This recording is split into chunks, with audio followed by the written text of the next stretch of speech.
사랑하는 성도 여러분, 오늘도 하나님의 은혜와 하나님의 축복이 저와 여러분들의 삶 속에 늘 함께 하실 수 있기를 주님의 이름으로 간절히 축원합니다. 오늘 우리가 나누게 될 욥기 7장 1절로 10절까지 기록되어져 있는 하나님의 말씀은 인생의 연약함과 고달픔 속에 욥의 탄식과 욥의 탄원이 기록되어져 있는 하나님의 말씀입니다. 욥기 6장에 이어 욥기 7장 1절로 10절까지 기록된 하나님의 말씀에도 욥은 자신이 처해 있는 고난과 고통의 시간 속에서 하나님께 노래하고 하나님께 자신의 고통과 고난을 탄원하는 이러한 메시지가 오늘 욥기 7장 1절로 10절까지 기록됩니다. 1절에 기록된 메시지를 살펴보면 이 땅에 사는 인생에게도 힘든 노동이 있지 아니하겠느냐? 그의 날이 품꾼의 날과 같지 아니하겠느냐? 종은 저녁 그늘을 몹시 바라고 품꾼은 그의 싹을 기다리나니라고 욥은 이렇게 증거합니다. 힘든 노동의 삶을 살아갔던 종에 대하여 자신의 삶을 비유합니다.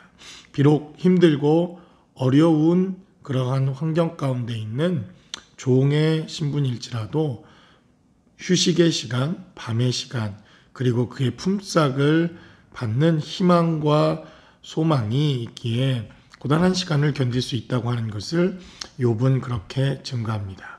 그러나 욥은 자신의 삶을 한탄하면서 이렇게 힘든 노동과 육체의 억압 가운데 있는 종도 휴식의 시간이 있고 품삯을 받는 시간이 있지만 그런 이러한 휴식의 시간과 품삯을 받을 수 있는 희망조차 없는 삶의 고단함과 삶의 어려움에 대하여 그는 3절로 4절까지 이렇게 증가합니다.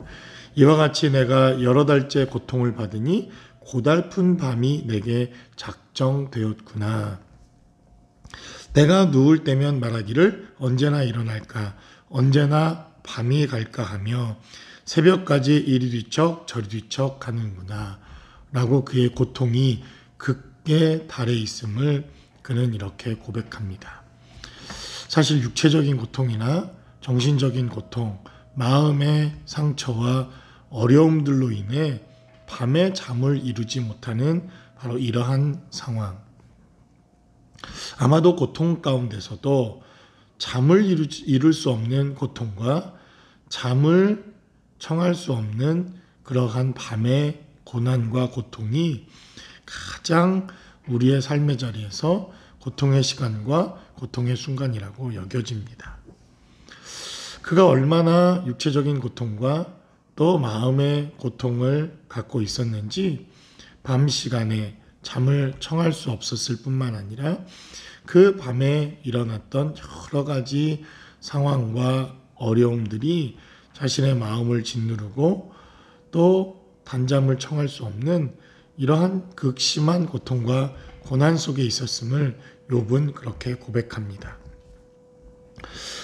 5절로 6절까지 그는 그가 겪고 있는 고통에 대해 이렇게 증가합니다. 내 살에는 구더기와 흙덩이가 의복처럼 입혀졌고 내 피부는 굳어졌다가 터지는구나. 육신의 고통과 고난, 그러나 이 육신의 고통과 고난보다 더 아프고 더 힘든 것은 바로 우리의 영혼이, 우리의 마음이 희망과 소망을 찾지 못하는 것입니다. 6절에 기록된 대로 나의 날은 베틀의 북보다 빠르니 희망 없이 보이는구나 라고 말합니다. 그의 마음이 무너져 내리기 시작하고 그가 소망 가운데 거할 수 없었던 자신의 신세를 한탄하기 시작하는 인간의 연약함과 부족함들이 욥의 모습을 통해서 증거됩니다. 그러나 한 가지 7절로부터 10절까지 기록된 메시지를 살펴보면 이제 엘리바스를 향해 원망과 분노와 자신의 처지를 이해하지 못하는 친구들을 향한 비난의 이러한 여러 가지 목소리들이 그치고 욥은 다시 하나님께로 자신의 마음을 드리는 기도가 7절로부터 10절까지 시작됩니다. 우리 인생들의 고난과 고통 속에서 우리는 사람의 위로를 구하거나 사람을 의지하는 이러한 경향들을 보이기 쉽습니다. 그러한 것들도 또한 우리가 쉽게 정죄하거나 욕할 수가 없습니다. 왜냐하면 누구든지 인간적인 위로와 인간적인 고통의 호소를 하는 것은 당연한 처사이기 때문에 그렇습니다. 그런데 욥은 한 가지, 그가 엘리바스를 향한 분노와 엘리바스를 향한 변명이 6장에서 시작되었지만 오늘 7장 7절로 10절까지는 이제 하나님께로 자신의 고통과 또 아픔의 시간들을 아뢰기 시작했다는 것입니다. 내 생명이 한낱 바람 같음을 생각하옵소서. 나의 눈이 다시는 행복을 보지 못하리이다. 이렇게 하나님께 기도하는 자신의 삶의 모습으로 변화되는 것을 보게 됩니다. 이렇듯 우리가 고난 중에 또 고통 중에 쉽게 원망의 대상과 쉽게 자신의 처지와 자신의 아픔을 하소연하는 이러한 인간적인 방법들을 우리가 선택할 수 있지만 욥은 결국 또 하나님께로 자신의 삶의 자리를 내어드리는 길을 선택했다는 것입니다. 이것이 욥에게 있어서 대단히 중요한 욥의 삶의 태도라고 생각됩니다.